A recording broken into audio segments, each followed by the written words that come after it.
Slogan: చేసిన తర్వాత ఆలోచించటమే పశ్చాత్తాపం యొక్క రూపము. అవ్యక్త సూచన: మహాన్గా అవ్వాలి అంటే మధురత మరియు నమ్రత యొక్క గుణాలను ధారణ చేయండి.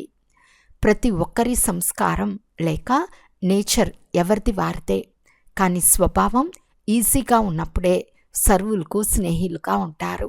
అన్ని విషయాలలో, సంబంధాలలో సఫలులుగా, మనసులో విజయులుగా ఉంటారు. అంతేకాక వాచలో మధురత వస్తుంది. ఈజీ నేచర్ అనగా ఎటువంటి సమయమో, ఎటువంటి వ్యక్తో, ఎటువంటి పరిస్థితుల్లో వాటిని పరిశీలిస్తూ స్వయాన్ని ఈజీగా చేసుకోవాలి. ఈజీ అనగా సంస్కారాలను కలుపుకునేవారు, స్వయాన్ని మలుచుకునేవారు. ఈజీ అనగా సోమరులు కాదు. అచ్చా.